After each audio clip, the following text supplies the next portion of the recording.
Hello friends, ladies craze ಚಾನಲ್ಗೆ ನಿಮ್ಮೆಲ್ಲರಿಗೂ ಸ್ವಾಗತ. ಲಾಸ್ಟ್ ವಿಡಿಯೋದಲ್ಲಿ ನಾನು ಅಂಬ್ರೆಲಾ ಫ್ರಾಕ್ನ ಕಟ್ಟಿಂಗ್ ವಿಡಿಯೋವನ್ನು ಅಪ್ಲೋಡ್ ಮಾಡೀನಿ.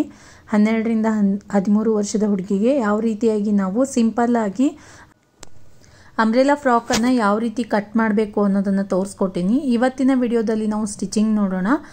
ಮತ್ತು ಕಟಿಂಗ್ ವಿಡಿಯೋ ಯಾರು ಇನ್ನೂ ನೋಡಿಲ್ಲ ಅಂತಂದ್ರೆ ಮೇಲ್ಗಡೆ ಐಕಾರ್ಡ್ನಲ್ಲಿ ಲಿಂಕ್ ಕೊಟ್ಟಿರ್ತೀನಿ, ಅದ್ರ ಮೇಲೆ ಕ್ಲಿಕ್ ಮಾಡೋದ್ರ ಮೂಲಕ ನೀವು ನೋಡ್ಬೋದು. ಮತ್ತು ಈಗ ಸ್ಟಿಚಿಂಗ್ ಸ್ಟಾರ್ಟ್ ಮಾಡ್ಲಾಗ್ತೀನಿ. ಮೊದಲಿಗೆ ಮೇನ್ ಫ್ಯಾಬ್ರಿಕನ್ನು ಸೀದಾ ಇಟ್ಕೊರಿ, ಅದ್ರ ಮೇಲೆ ಲೈನಿಂಗ್ ಬಟ್ಟೆಯನ್ನು ಈ ರೀತಿ ಕರೆಕ್ಟಾಗಿ ಜೋಡಿಸಿಟ್ಕೊಂಡು ಕೊರಳಿನ ಭಾಗದಲ್ಲಿ ಒಂದು ಲೈನ್ ಸ್ಟಿಚ್ ಹಾಕ್ಕೊಳ್ಳೋಣ. ಬಿಗಿನರ್ಸ್ಗಳಿಗೆ ಒಂದು ಟಿಪ್ಸ್ ಏನು ಅಂತಂದ್ರೆ, ನೀವು ಲೈನಿಂಗ್ ಬಟ್ಟೆಯ ಮೇಲೆ ಮಾತ್ರ ಕೊರಳನ್ನು ಪೂರ್ತಿಯಾಗಿ ಕಟ್ ಮಾಡ್ಕೋಬೇಕು. ಈಗ ನಾ ಕಟ್ ಮಾಡ್ಕೊಂಡಿನಲ್ಲ ಆ ರೀತಿಯಾಗಿ ಮೇನ್ ಫ್ಯಾಬ್ರಿಕ್ ಮೇಲೆ ಕೊರಳಿನ ಶೇಪನ್ನು ಕಟ್ ಮಾಡ್ಕೋಬೇಡ್ರಿ, ಇಲ್ಲಾಂದ್ರೆ ಹೊಲಿಬೇಕಾದ್ರೆ ನಿಮ್ಗೆ ಸ್ವಲ್ಪ ಪ್ರಾಬ್ಲಮ್ ಆಗ್ಬೋದು, ಬಿಗಿನರ್ಸ್ ಇರ್ತಿರಲ್ಲ ಅದಕ್ಕೋಸ್ಕರ. ಈ ರೀತಿ ಸ್ಟಿಚ್ ಹಾಕ್ಕೊಂಡಾದ್ಮೇಲೆ ಕೊರಳಿನ ಭಾಗವನ್ನು ಕಟ್ ಮಾಡ್ಕೊಳ್ಳೋಣ. ಮೇನ್ ಫ್ಯಾಬ್ರಿಕಲ್ಲಿ ಕೊರಳಿನ ಭಾಗವನ್ನು ಕಟ್ ಮಾಡ್ಕೊಳ್ಳೋಣ. ಈಗ ಕೊರಳಿನ ಭಾಗದಲ್ಲಿ ಸಣ್ಣ ಸಣ್ಣ ಕಟ್ಸ್ಗಳನ್ನು ಕೊಡ್ತೀನಿ. ಈ ರೀತಿ ಕಟ್ಸ್ಗಳನ್ನು ಕೊಡೋದ್ರಿಂದ ಈ ತಿರುಗಿಸಿ ಹೊಲಿಬೇಕಾದ್ರೆ ಈ ರೀತಿ ತಿರುಗಿಸ್ಬಿಟ್ಟು ಹೊಲಿತೀವಲ್ಲ, ಆವಾಗ ಯಾವುದೇ ರಿಂಕಲ್ಸ್ ಬರೋಂಗಿಲ್ಲ. ಅದಕ್ಕೋಸ್ಕರ ಸಣ್ಣ ಸಣ್ಣ ಕಟ್ಸ್ಗಳನ್ನು ಕೊಡಬೇಕು. ಈಗ ಸೀದಾ ಪಾರ್ಟಲ್ಲಿ ಮೇನ್ ಫ್ಯಾಬ್ರಿಕ್ ಮೇಲೆ ಟಾಪ್ ಸ್ಟಿಚ್ಚನ್ನು ಹಾಕ್ಕೋಬೇಕು. ನಾನು ಮೊದಲಿಗೆ ಬ್ಯಾಕ್ ಪಾರ್ಟನ್ನು ಸ್ಟಿಚ್ ಮಾಡ್ಕೊಳಾಕ್ತೀನಿ. ನೀವು ಯಾವುದಾದ್ರೂ ಟಾಪ್ ಪಾರ್ಟ್ನ ಯಾವುದಾದ್ರೂ ಭಾಗವನ್ನು ಸ್ಟಿಚ್ ಮಾಡ್ಕೋಬೋದು. ಈ ರೀತಿಯಾಗಿ ನಾನು ಟಾಪ್ ಪಾರ್ಟ್ನಲ್ಲಿ ಮೇನ್ ಫ್ಯಾಬ್ರಿಕ್ ಮೇಲೆ ಟಾಪ್ ಸ್ಟಿಚ್ಚನ್ನು ಹಾಕ್ಕೊಳ್ಳೋದ್ರ ಮೂಲಕ ಕೊರಳಿನ ಭಾಗವನ್ನು ಫಿನಿಶಿಂಗ್ ಮಾಡ್ಕೊಂಡಿನಿ. ನೋಡಿರಿ, ಈ ರೀತಿಯಾಗಿ ಕೊರಳು ರೆಡಿ ಆಗೈತಿ. ಈಗ ಉಳಿದ ಎಲ್ಲ ಕಡೆಗೂ ಕೂಡ ದೊಡ್ಡ ದೊಡ್ಡ ಹೊಲಿಗೆಯಿಂದ ಸ್ಟಿಚ್ ಹಾಕ್ಕೊಳ್ಳೋಣ. ಈ ರೀತಿ ಹಾಕ್ಕೊಳ್ಳೋದ್ರಿಂದ ಮೇನ್ ಫ್ಯಾಬ್ರಿಕ್ ಮತ್ತು ಲೈನಿಂಗ್ ಬಟ್ಟೆ ಎರಡು ಕೂಡ ಸರ್ದಾಡಂಗಿಲ್ಲ. ಅದಕ್ಕೋಸ್ಕರ ಈ ರೀತಿಯಾಗಿ ನಾವು ಎಲ್ಲ ಕಡೆಗೂ ಕೂಡ ದೊಡ್ಡ ದೊಡ್ಡ ಹೊಲಿಗೆಯಿಂದ ಸ್ಟಿಚ್ ಹಾಕ್ಕೋಬೇಕು. ಮತ್ತು ನನ್ನ ಫಸ್ಟ್ ಟೈಲರಿಂಗ್ ವ್ಲಾಗನ್ನು ಅಪ್ಲೋಡ್ ಮಾಡೀನಿ. ಇದೇ ಚಾನಲಲ್ಲಿ ಕನ್ನಡ ವ್ಲಾಗನ್ನು ಅಪ್ಲೋಡ್ ಮಾಡೀನಿ. ನೀವು ಮೇಲೆ ಐಕಾರ್ಡ್ ಮೇಲೆ ಲಿಂಕ್ ಕೊಟ್ಟಿರ್ತೀನಿ ಮತ್ತು ಡಿಸ್ಕ್ರಿಪ್ಷನ್ ಬಾಕ್ಸ್ನಲ್ಲೂ ಕೂಡ ಕೊಟ್ಟಿರ್ತೀನಿ. ಮತ್ತು ಈ ಅಂಬ್ರೆಲಾ ಫ್ರಾಕನ್ನು ಸ್ಟಿಚ್ ಮಾಡೋದಕ್ಕೆ ಯಾವ ರೀತಿಯಾಗಿ ನಾನು ಕ್ಯಾಮ್ರಾ ಸ್ಟ್ಯಾಂಡನ್ನು ಫಿಕ್ಸ್ ಮಾಡಿದ್ದೆ, ಹೊಸದಾಗಿ ತೊಗೊಂಡಿರುವಂಥದ್ದು, ಅದನ್ನು ನೀವು ನೋಡ್ಬೋದು ವ್ಲಾಗ್ನಲ್ಲಿ. ಐಕಾರ್ಡ್ನಲ್ಲೂ ಕೊಟ್ಟಿರ್ತೀನಿ ಮತ್ತು ಡಿಸ್ಕ್ರಿಪ್ಷನ್ ಬಾಕ್ಸ್ನಲ್ಲೂ ಕೂಡ ಕೊಟ್ಟಿರ್ತೀನಿ. ಈ ರೀತಿಯಾಗಿ 4 ಕಡೆಗೂ ಕೂಡ ಸ್ಟಿಚ್ ಹಾಕ್ಕೊಂಡಾದ್ಮೇಲೆ ಎಕ್ಸ್ಟ್ರಾ ಇರುವಂತಹ ಭಾಗವನ್ನು ಟ್ರಿಮ್ ಮಾಡ್ಕೊರಿ. ಮತ್ತು ಈಗ ನಾವು ಇನ್ನೊಂದು ಪಾರ್ಟನ್ನು ಕೂಡ ಇದೇ ರೀತಿಯಾಗಿ ಸ್ಟಿಚ್ ಮಾಡ್ಕೊಳ್ಳೋಣ. ಈಗ ಬ್ಯಾಕ್ ಪಾರ್ಟನ್ನು ಸ್ಟಿಚ್ ಮಾಡ್ಕೊಂಡಿದ್ದೆ, ಅದೇ ರೀತಿಯಾಗಿ ನಾನು ಫ್ರಂಟ್ ಪಾರ್ಟನ್ನು ಕೂಡ ಸ್ಟಿಚ್ ಮಾಡ್ಕೋತೀನಿ. ಫ್ರಂಟ್ ಪಾರ್ಟ್ನ ಮೇನ್ ಫ್ಯಾಬ್ರಿಕನ್ನು ಸೀದಾ ಇಟ್ಕೊರಿ, ಅದ್ರ ಮೇಲೆ ಲೈನಿಂಗ್ ಬಟ್ಟೆಯನ್ನು ಕರೆಕ್ಟಾಗಿ ಜೋಡಿಸಿಟ್ಕೊಂಡು ಕೊರಳಿನ ಭಾಗದಲ್ಲಿ ನಾವು ಒಂದು ಲೈನ್ ಸ್ಟಿಚ್ ಹಾಕ್ಕೋಬೇಕು. ಸೇಮ್ ಬ್ಯಾಕ್ ಪಾರ್ಟಲ್ಲಿ ಯಾವ ರೀತಿ ನಾವು ರೆಡಿ ಮಾಡ್ಕೊಂಡೇವಲ್ಲ ಅದೇ ರೀತಿ ನಾವು ಫ್ರಂಟ್ ಪಾರ್ಟಲ್ಲೂ ಕೂಡ ರೆಡಿ ಮಾಡ್ಕೋಬೇಕು. ನೆಕ್ಸ್ಟ್ ನಾವು ಟಕ್ಸ್ಗಾಗಿ ಮಾರ್ಕ್ ಮಾಡ್ಕೊಳ್ಳೋಣ. ಫ್ರಂಟ್ ಪಾರ್ಟ್ನ ಸೆಂಟ್ರ್ ಪಾಯಿಂಟನ್ನು ಸೆಂಟ್ರ್ ಲೈನನ್ನು ಮಾರ್ಕ್ ಮಾಡಿಕೊಂಡು ಅದರ ಎರಡೂ ಸೈಡಲ್ಲೂ ಕೂಡ 3 ಇಂಚ್ಗೆ ಮಾರ್ಕ್ ಮಾಡ್ಕೊಂಡಿನಿ. ಮತ್ತು ಶೋಲ್ಡರ್ ಪಾಯಿಂಟಿಂದ ಕೆಳಗಡೆಗೆ ನಾನು 10 ಇಂಚ್ ಅಥವಾ 9.5 ಇಂಚು, ಹೈಟ್ ಜಾಸ್ತಿ ಇತ್ತು ಅಂದ್ರೆ 10 ಇಂಚ್ಗೆ ಮಾರ್ಕ್ ಮಾಡ್ಕೊರಿ. 9.5 ಇಂಚ್ಗಾದ್ರೂ ಕೂಡ ನಡೀತೈತಿ. ಈ ರೀತಿ ಮಾರ್ಕ್ ಮಾಡಿಕೊಂಡು ಲೈನನ್ನು ಡ್ರಾ ಮಾಡಿಕೊಂಡು ಲೈನ್ನ ಎರಡೂ ಕಡೆಗೂ ಕೂಡ ಪೋಣ ಇಂಚ್ಗೆ ಒಂದು ಮಾರ್ಕ್ ಮಾಡ್ಕೊಂಡಿನಿ ಟಕ್ಸ್ಗಾಗಿ. ನೋಡಿರಿ, ಈ ರೀತಿ ಮಾರ್ಕ್ ಮಾಡಿಕೊಂಡು ಇಲ್ಲಿ ನಾವು ಟಕ್ಸನ್ನು ಸ್ಟಿಚ್ ಮಾಡ್ಕೋಬೇಕು. 0 ಪಾಯಿಂಟಿಂದ ಸ್ಟಾರ್ಟ್ ಮಾಡಿ ಕೆಳಗಡೆಗೆ ನಾನು 0.75 ಇಂಚ್ಗೆ ಪೋಣ ಇಂಚ್ಗೆ ಈ ರೀತಿಯಾಗಿ ಟಕ್ಸನ್ನು ಸ್ಟಿಚ್ ಮಾಡ್ಕೊಂಡಿನಿ. ದಪ್ಪ ಜಾಸ್ತಿ ಇದ್ದರು ಅಂದ್ರೆ ಇನ್ನೂ ಟಕ್ಸ್ನಾಗೆಲ್ಲ ಜಾಸ್ತಿ ಮಾಡ್ಕೋಬೇಕು. ಇಲ್ಲ ತೆಳಗಿದ್ರು ಅಂತಂದ್ರೆ ಅರ್ಧ ಇಂಚ್ನ ಟಕ್ಸ್ ಹಿಡ್ಕೊಂಡ್ರೆ ಸಾಕು. ಈ ರೀತಿಯಾಗಿ ಟಕ್ಸನ್ನು ಸ್ಟಿಚ್ ಮಾಡ್ಕೊಂಡಾದ್ಮೇಲೆ ಕೆಳಗಡೆಗೆ ನೋಡ್ರಿ, ಈ ರೀತಿಯಾಗಿ ಎರಡು ಕಡೆಗೂ ಕೂಡ ಸ್ವಲ್ಪ ಬಟ್ಟೆ ಇಳಿದಿರ್ತೈತಿ ಸೈಡಲ್ಲಿ, ಅದನ್ನು ನಾವು ಸ್ಟ್ರೇಟಾಗಿ ಕಟ್ ಮಾಡ್ಕೋಬೇಕು. ಮುಂಚೆ ಮಾಡ್ಕೊಳ್ಳೋ ಅವಶ್ಯಕತೆ ಇಲ್ಲ. ಈ ರೀತಿ ಟಕ್ಸನ್ನು ಸ್ಟಿಚ್ ಮಾಡ್ಕೊಂಡಾದ್ಮೇಲೆ ಸ್ಟ್ರೇಟಾಗಿ ನೀವು ಕಟ್ ಮಾಡ್ಕೋಬಹುದು. ಕೆಲವೊಂದಿಷ್ಟು ಜನ ಕಟ್ ಮಾಡಬೇಕಾದ್ರೆ ಎಕ್ಸ್ಟ್ರಾ ಕಟ್ ತೊಗೊತಾರೆ ಮೇಲೆ, ಬಟ್ ನಾನು ಈ ರೀತಿ ಟಕ್ಸನ್ನು ಸ್ಟಿಚ್ ಮಾಡ್ಕೊಂಡಾದ್ಮೇಲೆ ಸ್ಟ್ರೇಟಾಗಿ ಕಟ್ ಮಾಡ್ಕೋತೀನಿ. ಬ್ಯಾಕ್ ಪಾರ್ಟಲ್ಲೂ ಕೂಡ ಈಗ ಬ್ಲೌಸಲ್ಲಿ ಯಾವ ರೀತಿಯಾಗಿ ನಾವು ಶೋಲ್ಡರ್ನ ಸೆಂಟರ್ ಪಾಯಿಂಟಲ್ಲಿ ಫೋಲ್ಡ್ ಮಾಡಿಕೊಂಡು ಸ್ಟಿಚ್ ಮಾಡ್ಕೋತೀವಿ, ಅದೇ ರೀತಿಯಾಗಿ ನಾನು ಫೋಲ್ಡ್ ಮಾಡಿಕೊಂಡು ಸ್ಟಿಚ್ ಮಾಡ್ಕೊಳಾಕ್ತೀನಿ. ಮತ್ತು ಟಕ್ಸ್ನ ಉದ್ದ 4ರಿಂದ 4.5 ಇಂಚು ಉದ್ದ ತಗೋರಿ ಬ್ಯಾಕ್ ಪಾರ್ಟಲ್ಲಿ. ಮತ್ತು ಟಕ್ಸ್ನ ಅಗಲ ಅರ್ಧ ಇಂಚ್ ಇದ್ದರೆ ಸಾಕು. ಬ್ಯಾಕ್ ಪಾರ್ಟಲ್ಲೂ ಕೂಡ ನಾವು ಟಕ್ಸನ್ನು ಸ್ಟಿಚ್ ಮಾಡ್ಕೊಳ್ಳೋದು ಪೂರ್ತಿಯಾಗಿ ಮುಗ್ದೈತಿ. ಟಕ್ಸ್ ಇಟ್ಕೊಂಡಾದ್ಮೇಲೆ ಮತ್ತೆ ನಾವು ಈ ರೀತಿ ಕರೆಕ್ಟಾಗಿ ಫೋಲ್ಡ್ ಮಾಡಿಕೊಂಡು ಕೆಳಗಡೆಗೆ ಎಕ್ಸ್ಟ್ರಾ ಇರುವಂತಹ ಭಾಗವನ್ನು ಟ್ರಿಮ್ ಮಾಡ್ಕೋಬೇಕು, ಸ್ಟ್ರೇಟಾಗಿ ಕಟ್ ಮಾಡ್ಕೋಬೇಕು. ಈಗ ಫ್ರಂಟ್ ಪಾರ್ಟ್ ಮತ್ತು ಬ್ಯಾಕ್ ಪಾರ್ಟ್ ಪೂರ್ತಿಯಾಗಿ ರೆಡಿ ಆಗ್ಯಾವು. ಎರಡನ್ನೂ ಕರೆಕ್ಟಾಗಿ ಜೋಡಿಸ್ಕೊರಿ. ಈ ರೀತಿಯಾಗಿ ಜೋಡಿಸ್ಕೊಂಡು ಶೋಲ್ಡರಲ್ಲಿ ಹೆಚ್ಚು ಕಡಿಮೆ ಇತ್ತು ಅಂತಂದ್ರೆ ಸ್ವಲ್ಪ ಟ್ರಿಮ್ ಮಾಡ್ಕೊರಿ. 1 ರಿಂದ 2 ಪಾಯಿಂಟ್ನಷ್ಟು ಹೆಚ್ಚಿಗೆ ಕಡಿಮೆ ಬರ್ಬೋದು, ಜಾಸ್ತಿ ಏನು ಬರೋಂಗಿಲ್ಲ. ಜಾಸ್ತಿ ಬಂತು ಅಂದರೆ ನಿಮ್ಮ ಕಟಿಂಗ್ ಸರಿ ಇಲ್ಲ ಅಂತ ಅರ್ಥ.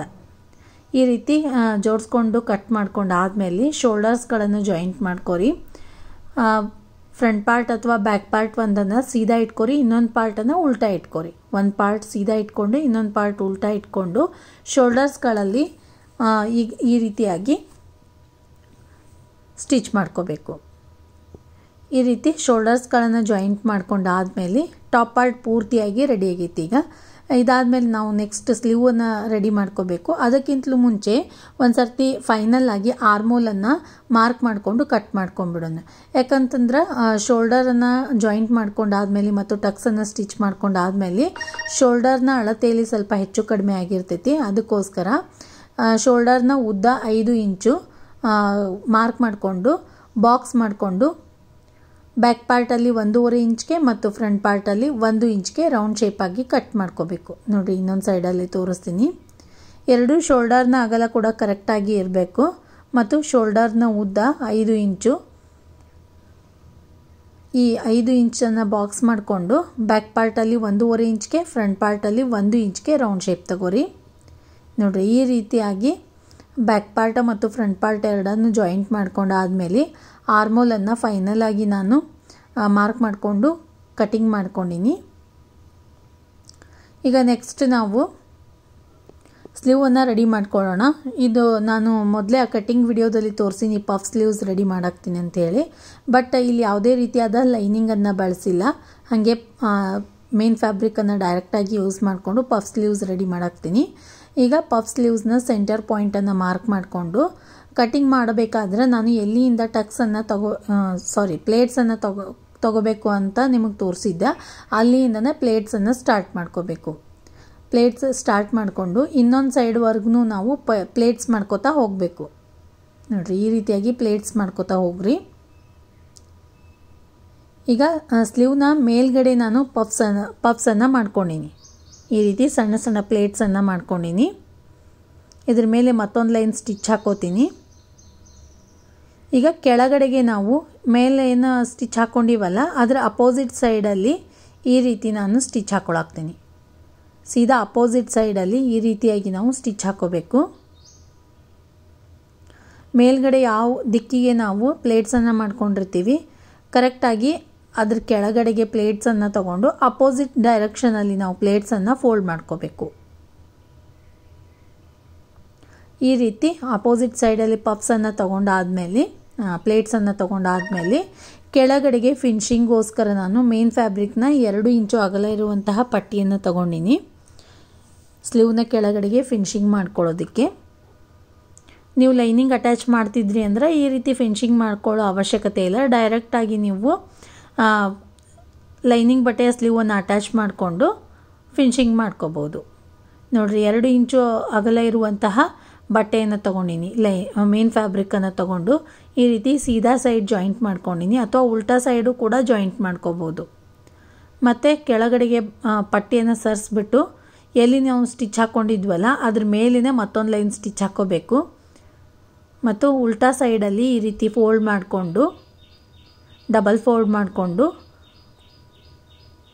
ಈ ರೀತಿ ಪಟ್ಟಿ ರೆಡಿ ಮಾಡ್ಕೋಬೇಕು, ಫಿನಿಶಿಂಗ್ ಪಟ್ಟಿಯನ್ನು. ಈಗ ಸ್ಲೀವ್ ಪೂರ್ತಿಯಾಗಿ ರೆಡಿ ಆಗೈತಿ. ಇದೇ ರೀತಿಯಾಗಿ ನಾವು ಇನ್ನೊಂದು ಸ್ಲೀವನ್ನು ಕೂಡ ರೆಡಿ ಮಾಡಬೇಕು. ನೋಡಿ, ಈ ರೀತಿಯಾಗಿ ಪಫ್ ಸ್ಲೀವ್, ಸಿಂಪಲ್ ಆದಂತಹ ಪಫ್ ಸ್ಲೀವ್ಸನ್ನು ನಾನು ರೆಡಿ ಮಾಡೀನಿ.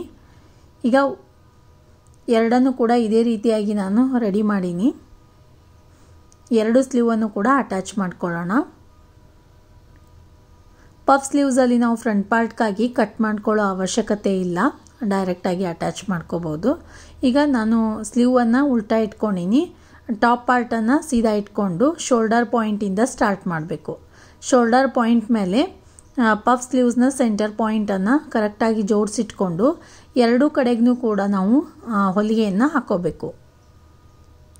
ನೋಡಿರಿ, ಈ ರೀತಿಯಾಗಿ ಎರಡೂ ಸೈಡಲ್ಲೂ ಕೂಡ ನಾನು ಹೊಲಿಗೆ ಹಾಕ್ಕೊಂಡು ಇನ್ನೊಂದು ಲೈನ್ ಹೊಲಿಗೆಯನ್ನು ಹಾಕ್ಕೊಂಡಿನಿ ಅದ್ರ ಮೇಲೆ. ನೋಡಿರಿ, ಈ ರೀತಿಯಾಗಿ ಪಫ್ ಸ್ಲೀವ್ಸ್ ರೆಡಿ ಆಗೈತಿ. ಎಕ್ಸ್ಟ್ರಾ ಇರುವಂತಹ ಭಾಗವನ್ನು ಟ್ರಿಮ್ ಮಾಡ್ಕೊರಿ. ಇನ್ನೊಂದು ಸೈಡಲ್ಲೂ ಕೂಡ ಇದೇ ರೀತಿಯಾಗಿ ಪಫನ್ನು ಅಟ್ಯಾಚ್ ಮಾಡ್ಕೋತೀನಿ. ಸ್ಲೀವ್ಸನ್ನು ಅಟ್ಯಾಚ್ ಮಾಡ್ಕೊಂಡು ಆದಮೇಲೆ ನಮ್ಮದು ಟಾಪ್ ಪಾರ್ಟ್ ಪೂರ್ತಿಯಾಗಿ ರೆಡಿ ಆಗೈತೆ ನೋಡಿರಿ. ಈಗ ಟಾಪ್ ಪಾರ್ಟಲ್ಲಿ ಟಕ್ಸನ್ನು ಸ್ಟಿಚ್ ಮಾಡ್ಕೋಬೇಕು. ಕೊರಳಿನ ಭಾಗವನ್ನು ಸ್ಟಿಚ್ ಮಾಡಿಕೊಂಡು ಸ್ಲೀವನ್ನು ಅಟ್ಯಾಚ್ ಮಾಡ್ಕೋಬೇಕು. ಈಗ ಸ್ಕರ್ಟ್ ಪಾರ್ಟನ್ನು ರೆಡಿ ಮಾಡ್ಕೊಳ್ಳೋಣ. ಲೈನಿಂಗ್ ಬಟ್ಟೆ ಕೆಳಗಡೆಗೆ ನಾವು ಎಕ್ಸ್ಟ್ರಾ ಪ್ಯಾಚ್ ವರ್ಕ್ ಮಾಡ್ಕೋಬೇಕು. ಯಾಕಂತಂದ್ರೆ ಉದ್ದದಲ್ಲಿ ಕಡಿಮೆ ಬಿದ್ದಿರ್ತದೆ. ಅಂಬ್ರೆಲಾ ಫ್ರಾಕ್ ಸ್ಟಿಚ್ ಮಾಡಬೇಕಾದ್ರೆ ಲೈನಿಂಗ್ ಬಟ್ಟೆ ಪನ್ನ ಕಡಿಮೆ ಇರೋದ್ರಿಂದ ಈ ರೀತಿ ಪ್ಯಾಚ್ ವರ್ಕ್ ಮಾಡ್ಕೊಳ್ಳೇಬೇಕಾಗ್ತೈತಿ. ಸೀದಾ ಸೈಡಿಂದ ಅಟ್ಯಾಚ್ ಮಾಡಿಕೊಂಡು ಅದನ್ನು ಉಲ್ಟಾ ಸರಿಸ್ಬಿಟ್ಟು ಈಗ ಎಲ್ಲಿ ನಾವು ಸ್ಟಿಚ್ ಹಾಕ್ಕೊಂಡಿರ್ತೀವಲ್ಲ ಅಲ್ಲಿ ಇನ್ನೊಂದು ಲೈನನ್ನು ಸ್ಟಿಚ್ ಹಾಕ್ಕೊಳ್ಳೋಣ. ಈ ರೀತಿಯಾಗಿ ನಾವು ಪ್ಯಾಚ್ ವರ್ಕ್ ಮಾಡ್ಕೋಬೇಕು. ಈಗ ಕೆಳಗಡೆಗೂ ಕೂಡ ಲೈನಿಂಗ್ ಬಟ್ಟೆ ಕೆಳಗಡೆಗೆ ಡಬಲ್ ಫೋಲ್ಡ್ ಮಾಡಿಕೊಂಡು ಫಿನಿಶಿಂಗ್ ಮಾಡ್ಕೊಂಡ್ಬಿಡ್ತೀನಿ. ನಾವು ಮೇನ್ ಫ್ಯಾಬ್ರಿಕ್ನ ಕೆಳಗಡೆಗೆ ಪಿಕೋ ಹಾಕ್ಕೊತೀವಿ. ಇಲ್ಲಿನೂ ಕೂಡ ನೀವು ಪಿಕೋ ಹಾಕೋಬೋದು, ಬಟ್ ನಾನು ಫೋಲ್ಡ್ ಮಾಡಿ ಸ್ಟಿಚ್ ಮಾಡ್ಕೊಳಕ್ತೀನಿ. ಈ ರೀತಿ ಕೆಳಗಡೆಗೆ ಫೋಲ್ಡ್ ಮಾಡ್ಕೊಂಡು ಸ್ಟಿಚ್ ಮಾಡ್ಕೊಂಡು ಆದಮೇಲೆ ಈಗ ಲೈನಿಂಗ್ ಬಟ್ಟೆ ಮತ್ತು ಮೇನ್ ಫ್ಯಾಬ್ರಿಕ್ ಎರಡನ್ನೂ ಸೇರಿಸ್ಕೊಂಡ್ಬಿಟ್ಟು ಸ್ಕರ್ಟ್ ಪಾರ್ಟ್ಸ್ಗಳನ್ನು ಸೇರಿಸ್ಕೊಂಡು ಸೊಂಟದ ಭಾಗದಲ್ಲಿ ಒಂದು ಲೈನ್ ಸ್ಟಿಚ್ ಹಾಕೊಳ್ಳೋಣ. ಎರಡನ್ನೂ ಸೇರಿಸ್ಬಿಟ್ಟು ಇದು ಲೈನಿಂಗ್ ಬಟ್ಟೆಯ ಸ್ಕರ್ಟ್ ಪಾರ್ಟ. ಇದ್ರ ಮೇಲೆ ಕಟ್ ಮಾಡ್ಕೊಂಡಿರುವಂತಹ ಮೇನ್ ಫ್ಯಾಬ್ರಿಕ್ನ ಸ್ಕರ್ಟ್ ಪಾರ್ಟ ಎರಡರದ್ದು ಕೂಡ ಸೊಂಟದ ಭಾಗವನ್ನು ನಾವು ಕರೆಕ್ಟಾಗಿ ಜೋಡಿಸಿಟ್ಕೊಂಡು ಈ ರೀತಿಯಾಗಿ ಸೊಂಟದ ಭಾಗಗಳನ್ನು ಕರೆಕ್ಟಾಗಿ ಜೋಡಿಸಿಟ್ಕೊಂಡು ಒಂದು ಲೈನ್ ಸ್ಟಿಚ್ ಹಾಕ್ಕೊಳ್ಳೋಣ. ನೀವು ತುಂಬಾ ಈಸಿ ಮೆಥಡಲ್ಲಿ ಅಂಬ್ರೆಲಾ ಫ್ರಾಕ್ಗಳನ್ನು ಸ್ಟಿಚ್ ಮಾಡ್ಬೋದು. ಮತ್ತು ಇನ್ನು ನೆಕ್ಸ್ಟ್ ಬರೋ ವಿಡಿಯೋಸ್ಗಳಲ್ಲಿ ನಾನು ಲೆಹಂಗಾ ಬ್ಲೌಸ್ ಕಟಿಂಗ್ ಮತ್ತು ಸ್ಟಿಚಿಂಗ್ ವಿಡಿಯೋಗಳನ್ನು ತೋರಿಸ್ತೀನಿ. ಈ ರೀತಿಯಾಗಿ ನಾನು ಸ್ಕರ್ಟ್ ಪಾರ್ಟನ್ನು ರೆಡಿ ಮಾಡ್ಕೊಂಡಿನಿ. ಪ್ಯಾಚ್ ವರ್ಕ್ ಮಾಡ್ಕೊಂಡಿನಿ ಮತ್ತು ಕೆಳಗಡೆಗೆ ಫೋಲ್ಡ್ ಮಾಡಿ ಸ್ಟಿಚ್ ಮಾಡ್ಕೊಂಡಿನಿ. ಲೈನಿಂಗ್ ಬಟ್ಟೆ ಕೆಳಗಡೆಗೆ ಮತ್ತು ಸೊಂಟದ ಭಾಗದಲ್ಲಿ ಎರಡನ್ನೂ ಸೇರಿಸ್ಬಿಟ್ಟು ಸ್ಟಿಚ್ ಹಾಕ್ಕೊಂಡಿನಿ. ಮೇನ್ ಫ್ಯಾಬ್ರಿಕ್ ಮತ್ತು ಲೈನಿಂಗ್ ಬಟ್ಟೆ ಎರಡನ್ನೂ ಸೇರಿಸಿ ಸ್ಟಿಚ್ ಮಾಡ್ಕೊಂಡಿನಿ. ಈಗ ಇದ್ರ ಮೇಲ್ಗಡೆಗೆ ನಾವು ಟಾಪ್ ಪಾರ್ಟನ್ನು ಅಟ್ಯಾಚ್ ಮಾಡ್ಕೋಬೇಕು. ಈಗ ಟಾಪ್ ಪಾರ್ಟನ್ನು ಕೂಡ ನಾವು ಸ್ಟಿಚ್ ಮಾಡಿ ರೆಡಿ ಮಾಡಿ ಇಟ್ಕೊಂಡಿವಿ. ಒಂದು ಫ್ರಂಟ್ ಪಾರ್ಟ್ಗೆ ಒಂದು ಬ್ಯಾಕ್ ಪಾರ್ಟ್ಗೆ ಎರಡು ಸ್ಕರ್ಟ್ ಪಾರ್ಟ್ಗಳನ್ನು ರೆಡಿ ಮಾಡ್ಕೊಂಡಿಟ್ಟು ಅದಾದಮೇಲೆ ಟಾಪ್ ಪಾರ್ಟ್ನ ಕೆಳಗಡೆಗೆ ಈ ರೀತಿ ಜಾಯಿಂಟ್ ಮಾಡ್ಕೋಬೇಕಾಗ್ತದೆ. ಸ್ಕರ್ಟ್ ಪಾರ್ಟನ್ನು ನಾನು ಸೀದಾ ಇಟ್ಕೊಂಡಿನಿ. ಅದ್ರ ಮೇಲೆ ಟಾಪ್ ಪಾರ್ಟನ್ನು ಉಲ್ಟಾ ಇಟ್ಕೊಂಡು ಈ ರೀತಿ ಎರಡನ್ನೂ ಸೇರಿಸ್ಬಿಟ್ಟು ಸ್ಟಿಚ್ಚನ್ನು ಹಾಕೋಬೇಕು. ಎರಡು ಸರ್ತಿ ಸ್ಟಿಚ್ ಹಾಕೋರಿ. ಹೊಲಿಗೆ ಉಚ್ಚೋ ಚಾನ್ಸಸ್ ಇರ್ತೈತಿ, ಅದಕ್ಕೋಸ್ಕರ ಎರಡು ಸರ್ತಿ ನಾವು ಸ್ಟಿಚ್ ಹಾಕೋಬೇಕು. ನೋಡಿರಿ, ಈ ರೀತಿಯಾಗಿ ಫ್ರಂಟ್ ಪಾರ್ಟ ಮತ್ತು ಬ್ಯಾಕ್ ಪಾರ್ಟ್ ಎರಡೂ ಸೈಡಲ್ಲೂ ಕೂಡ ನಾವು ಸ್ಕರ್ಟ್ ಪಾರ್ಟನ್ನು ಅಟ್ಯಾಚ್ ಮಾಡ್ಕೋಬೇಕು. ಇನ್ನೊಂದು ಸೈಡಲ್ಲೂ ಕೂಡ ಇದೇ ರೀತಿಯಾಗಿ ಅಟ್ಯಾಚ್ ಮಾಡ್ಕೋತೀನಿ ನಾನು. ಟಾಪ್ ಪಾರ್ಟನ್ನು ಸೀದಾ ಇಟ್ಕೋಬೇಕು, ಅದ್ರ ಮೇಲೆ ಸ್ಕರ್ಟ್ ಪಾರ್ಟನ್ನು ಉಲ್ಟಾ ಇಟ್ಕೋತೀನಿ. ಯಾವುದಾದ್ರೂ ಒಂದು ಸೀದಾ ಇಟ್ಕೊರಿ, ಒಂದು ಉಲ್ಟಾ ಇಟ್ಕೊಂಡು ಎರಡನ್ನೂ ಸೇರಿಸ್ಬಿಟ್ಟು ಒಂದು ಲೈನ್ ಸ್ಟಿಚ್ ಹಾಕೋಬೇಕು. ಮತ್ತು ನಂದು ಇನ್ನೊಂದು ಚಾನಲನ್ನು ಓಪನ್ ಮಾಡೀನಿ ಸ್ಟಿಚಿಂಗ್ ಮೇಲೇ. ಅದರಲ್ಲಿನೂ ಕೂಡ ಹಿಂದಿ ಟೇಲರಿಂಗ್ ವ್ಲಾಗ್ಸ್ಗಳನ್ನು ಅಪ್ಲೋಡ್ ಮಾಡ್ತೀನಿ. ನನ್ನ ಚಾನಲ್ನ ಹೆಸರು ಅನೂಸ್ ಟೇಲರಿಂಗ್ ವ್ಲಾಗ್ ಅಂಥೇಳಿ. ಡಿಸ್ಕ್ರಿಪ್ಷನ್ ಬಾಕ್ಸ್ನಲ್ಲೂ ಕೂಡ ಕೊಟ್ಟಿರ್ತೀನಿ ಲಿಂಕನ್ನು, ಮತ್ತು ಕಮೆಂಟಲ್ಲಿ ಟ್ಯಾಗ್ ಮಾಡಿರ್ತೀನಿ. ನನ್ನ ಕಮೆಂಟನ್ನು ಲಿಂಕನ್ನು ಟ್ಯಾಗ್ ಮಾಡಿರ್ತೀನಿ. ಅಲ್ಲಿನೂ ಕೂಡ ನೀವು ಹೋಗಿ ಕ್ಲಿಕ್ ಮಾಡಿ ನನ್ನ ಚಾನಲನ್ನು ಒಂದು ಸರ್ತಿ ಚೆಕ್ ಮಾಡಿರಿ. ಇದೇ ರೀತಿಯಾಗಿ ಹಿಂದಿಯಲ್ಲಿ ವಿಡಿಯೋಸ್ಗಳನ್ನು ಮಾಡಿ ಹಾಕಿರ್ತೀನಿ.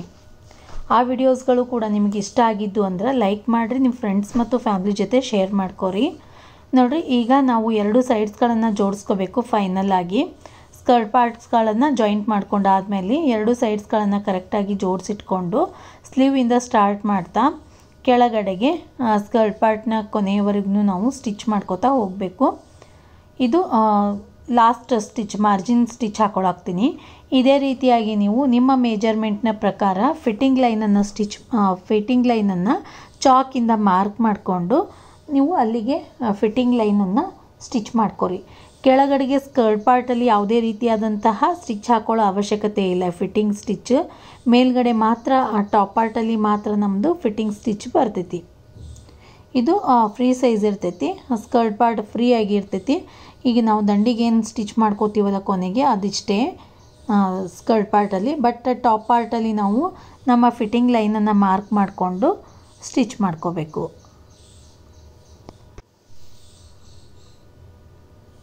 ಮತ್ತು ಮೇನ್ ಫ್ಯಾಬ್ರಿಕ್ನ ಕೆಳಗಡೆಗೆ ನಾನು ಪಿಕೋ ಹಾಕ್ಕೊತೀನಿ. ಪಿಕೋ ಹಾಕೊಂಡಾಗನೇ ಅಂಬ್ರೆಲಾ ಫ್ರಾಕ್ ಪೂರ್ತಿ ಚಂದ ಕಾಣಿಸ್ತೈತಿ. ಮತ್ತು ಬ್ಯಾಕ್ ಪಾರ್ಟಲ್ಲಿ ಡೋರಿ ಕೂಡ ರೆಡಿ ಮಾಡ್ಕೊಂಡೀನಿ. ಸಣ್ಣದಾಗಿ ಡೋರಿ ರೆಡಿ ಮಾಡಿಕೊಂಡು ಅದಕ್ಕೆ ಲಟ್ಕನ್ ಕೂಡ ರೆಡಿ ಮಾಡ್ಕೊಂಡೀನಿ. ಫ್ಯಾಬ್ರಿಕ್ ಲಟ್ಕನ್ಸ್ಗಳನ್ನು ರೆಡಿ ಮಾಡಿಕೊಂಡು ಈಗ ಶೋಲ್ಡರ್ನ ಕೆಳಗಡೆಗೆ ನಾವು 2 ರಿಂದ 2.5 ಇಂಚ್ಗೆ ಮಾರ್ಕ್ ಮಾಡಿಕೊಂಡು ಈ ಡೋರಿಗಳನ್ನು ಅಟ್ಯಾಚ್ ಮಾಡ್ಕೊಳ್ಳೋಣ. ನೀವು ಬೇಕಿದ್ರೆ ಬ್ಯಾಕ್ ಪಾರ್ಟಲ್ಲಿ ಸೊಂಟದ ಭಾಗದಲ್ಲಿ ಕಟ್ಟಲಿಕ್ಕೆ ಲೇಸ್ ಕೂಡ ಅಟ್ಯಾಚ್ ಮಾಡ್ಕೋಬೋದು, ಅಥವಾ ಕಸಿ ಅಂತೀವಲ್ಲ ಅದನ್ನು ಕೂಡ ಅಟ್ಯಾಚ್ ಮಾಡ್ಕೋಬೋದು. ನನಗೆ ಈ ಫ್ರಾಕಲ್ಲಿ ಅವಶ್ಯಕತೆ ಅನ್ನಿಸ್ಲಿಲ್ಲ, ಅದಕ್ಕೋಸ್ಕರ ಜಸ್ಟ್ ಬ್ಯಾಕ್ ಪಾರ್ಟಲ್ಲಿ ಡೋರಿಯನ್ನು ಮಾತ್ರ ಅಟ್ಯಾಚ್ ಮಾಡ್ಕೊಂಡಿನಿ.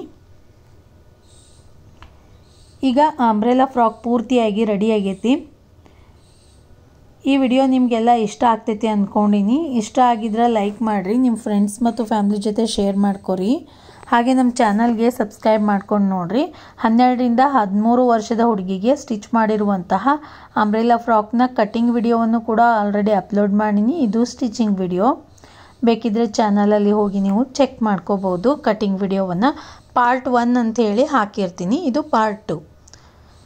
ಮತ್ತು ನೋಡಿರಿ, ಫೈನಲ್ ಆಗಿ ನನ್ನ ಮಗಳಿಗೆ ಸ್ಟಿಚ್ ಮಾಡಿರುವಂಥದ್ದು ಪೂರ್ತಿ ಫಿಟ್ಟಿಂಗ್ ಆಗಿ ಅಂಬ್ರೆಲಾ ಫ್ರಾಕ್ ಪೂರ್ತಿಯಾಗಿ ರೆಡಿ ಆಗೈತಿ. ಮತ್ತು ನೀವು ಸಬ್ಸ್ಕ್ರೈಬ್ ಮಾಡೋದ್ರಿಂದ ನಾನು ಹಾಕುವಂತಹ ಎಲ್ಲ ವಿಡಿಯೋಸ್ಗಳ ನೋಟಿಫಿಕೇಷನ್ ನಿಮ್ಮ ಮೊಬೈಲ್ಗೆ ಬರ್ತೈತಿ. ಈ ವಿಡಿಯೋವನ್ನು ನೋಡಿದ್ದಕ್ಕೆ ನಿಮ್ಮೆಲ್ಲರಿಗೂ ಧನ್ಯವಾದಗಳು.